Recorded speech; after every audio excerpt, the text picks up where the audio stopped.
وہ آپ کا میزبان شیراز حسین۔ آج کی ولاگ میں بات کریں گے اڈیالہ جیل کے اندر کی کارروائیوں کے حوالے سے کہ صحافی کس طرح اندر جاتے اور ان کی تلاشی کس طرح لی جاتی ہے، اور ان کو یہ کیوں کہا جاتا ہے کہ اگر آپ یہ غلطی کرتے ہیں تو آپ کو یہاں پر قید کر لیا جائے گا، آپ کو یہاں سے جانے کی اجازت نہیں دی جائے گی۔ اور ساتھ ہی ساتھ پروگرام میں بات کریں گے نواز شریف کے جلسے کے حوالے سے۔ انہوں نے آج مانسہرہ میں جلسہ عام سے خطاب کیا، اس میں انہوں نے کیا کچھ کہا، اور پچھلے جلسے کے اندر حافظ آباد میں انہوں نے قوم سے خطاب کرتے ہوئے کیا کہا تھا۔ نواز شریف صاحب جو ہے وہ 4 سال بعد وطن واپس پہنچے ہیں اور وہ ابھی جو ہے اپنے سیاسی مہم کا انہوں نے آغاز کر دیا، تو یہ تفصیلات آپ کے سامنے رکھیں گے۔ سب سے پہلے شروع کریں گے اڈیالہ جیل کے حوالے سے کہ جو صحافی اندر جاتے ہیں آخر میں وہ جاتے کس طرح ہے۔ گیٹ سے لے کے اندر جو حال ہے، جدھر عدالت لگائی جاتی ہے، وہاں تک وہ رسائی کس طرح حاصل کرتے ہیں، تو یہ تفصیلات میں آج آپ کے سامنے رکھوں گا۔ جو کوئی صحافی اندر جاتا ہے تو سب سے پہلے 3 لسٹوں میں ان کا نام چیک کیا جاتا ہے، اور ان 3 لسٹوں کے اندر اگر ان کا نام مینشن ہوتا ہے تو ان کو آگے جانے کی پرمیشن دی جاتی ہے۔ اور ساتھ ہی ساتھ اگر میں آپ کے سامنے یہ بھی رکھوں تو ان کو 5 سے 6 جگہوں پر چیک کیا جاتا ہے، یعنی ان کی تلاشی لی جاتی ہے، اور ان کو نہ موبائل الاؤ ہوتا ہے، نہ گھڑی لے کے جا سکتے ہیں، نہ پین لے کے جا سکتے ہیں، اور نہ کچھ اور لے کے جا سکتے ہیں۔ ناظرین، اور سب سے بڑی اور اہم خبر میں آپ کو یہ دوں گا کہ ان کے ہاتھ کے اوپر ایک مہر لگا دی جاتی ہے اور ان کے اوپر لکھا ہوتا ہے سینٹرل جیل۔ اگر آپ اندر جاتے ہیں، عدالت سے باہر نکلتے ہیں، اڈیالہ جیل سے باہر نکلتے اور آپ کے ہاتھ پر وہ مہر نہ ہو، یعنی آپ نے پانی سے اندر دھویا ہو یا ریموو ہو گیا ہو، تو آپ کو قیدی تصور کیا جائے گا اور آپ کو وہاں پر قید کیا جائے گا اور باہر جانے کی آپ کو پرمیشن نہیں دی جائے گی۔ تو یہ چیز ہے۔ اور دوسری بات یہ ہے کہ جو میرے ایک دوست سے بات ہوئی، میں آپ کے سامنے وہ چیزیں رکھوں گا۔ آف دی ریکارڈ انہوں نے مجھے بہت کچھ بتایا، کچھ چیزیں میں آپ کے سامنے رکھوں گا، اور اس میں یہ ہے کہ جو بھی کوئی صحافی اندر جاتا ہے تو ان کی مکمل طور پر ان کی تلاشی لی جاتی ہے۔ وہاں کمرہ عدالت کے اندر جو حال ہے، وہاں ٹرن بہت زیادہ ہوتی ہے اور پرانا سا سکول ٹائپ کا ایک حال ہے، اور ایک سائڈ پر فیملی کے لیے جگہ مختص کی ہوتی ہے اور دوسری سائڈ پر صحافیوں کے لیے جگہ انہوں نے رکھی ہوتی ہے، اور ہر جگہ سے کیمرے ہوتے ہیں اور ہر طرف سے جو ہے وہ سیکیورٹی کے سخت انتظامات ہوتے ہیں، اور وہاں پر لوگ سیکیورٹی کے اوپر کھڑے ہوتے ہیں۔ ناظرین، ان سے جب میں نے سوال کیا تو خان صاحب کے باڈی کے حوالے سے، باڈی لینگویج کے حوالے سے بتائیے گا، تو انہوں نے کہا کہ خان صاحب کا حوصلہ اسی طرح بلند ہے، اور وہ کہتے ہیں کہ جو ہے میں اپنی بیانیہ کے اوپر ابھی تک ڈٹا ہوا ہوں، اور یہ جو سارے مقدمات ہے، سارے کیسز ہے، یہ میرے اوپر فیک بنائے گئے ہیں اور مجھے ویسے سزا سنانے کے یہ لوگ چکروں میں ہیں۔ ناظرین، انہوں نے یہ بھی کہا کہ میں نے وہاں پر میں نے کہا کہ میں نے نماز پڑھنی ہے، پھر میں جا کے میں نے وضو کیا، جب وضو کیا تو میں نے بہت احتیاط سے وضو کیا، کیونکہ اگر یہ مہر ریموو ہو جائے تو وہاں سے میں نکل نہیں سکتا تھا، چاہے میں جو بھی ہو، صحافی ہو، جیسا بھی ہو، کیونکہ یہ نشانی ہوتی ہے ایک صحافی کی کہ یہ صحافی اڈیالہ جیل کے اندر موجود ہے اور یہ یہاں پر سائفر کیس کی کوریج کرنے کے لیے جو ہے وہ یہاں پر تشریف لا چکے ہیں۔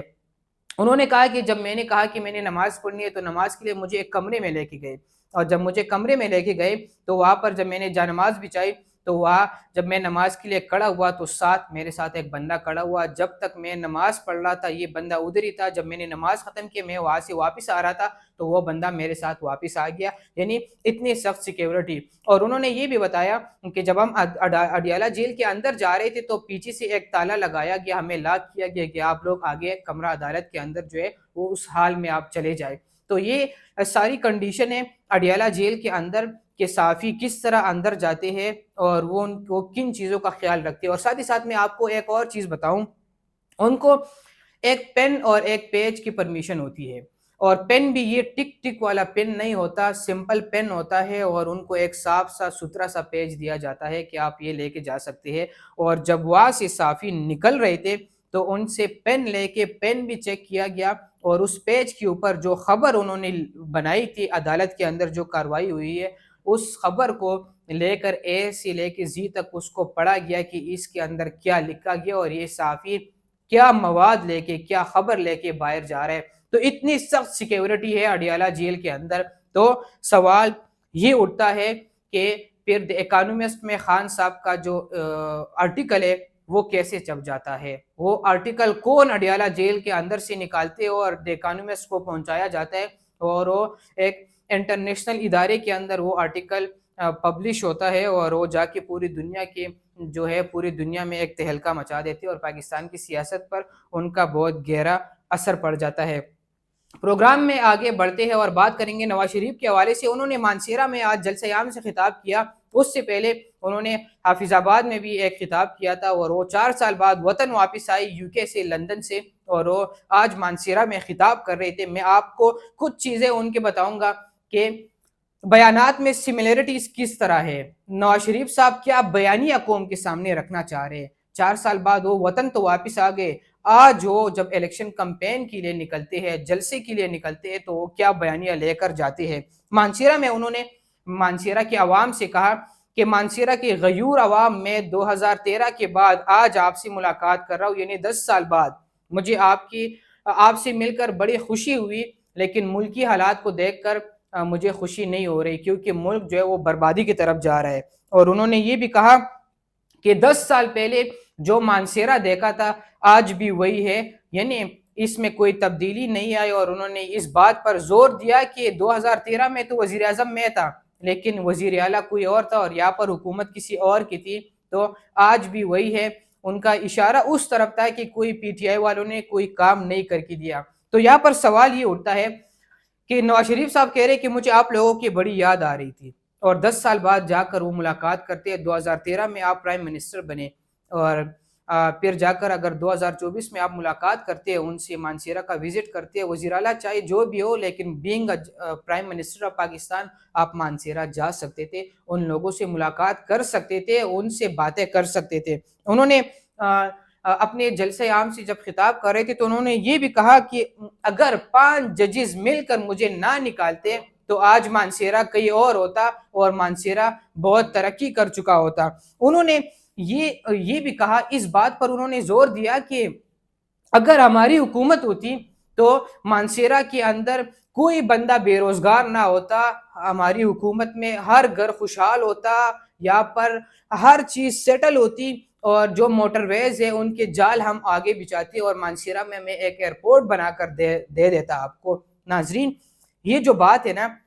یہ بات انہوں نے حافظ آباد کے جلسے میں بھی کہی ہے، اور انہوں نے یہ کہا وہاں پر کہ اگر ہماری حکومت ہوتی تو میں یہاں پر ہم موٹر ویز بنا لیتے اور ہر بندہ جو ہے وہ روزگار، مطلب ان کو روزگار ملتی، کوئی بے روزگار نہ ہوتا، ہر گھر خوشحال ہوتا۔ تو یہ ایجنڈا انہوں نے حافظ آباد کے جلسے میں بھی رکھا، اور آج سیم ریپیٹیشن انہوں نے مانسہرہ کے جلسے میں بھی کی ہے۔ اور انہوں نے یہ بھی کہا کہ سبزی، ٹماٹر اور ان چیزوں کی قیمتوں میں کمی آئے گی۔ موٹر ویز سے انہوں نے شروع کیا، پیٹرول، ڈیزل، ڈالر اور ان چیزوں کے اوپر انہوں نے باتیں کی ہے، اور انہوں نے پھر اپنی تقریر ختم کی ہے۔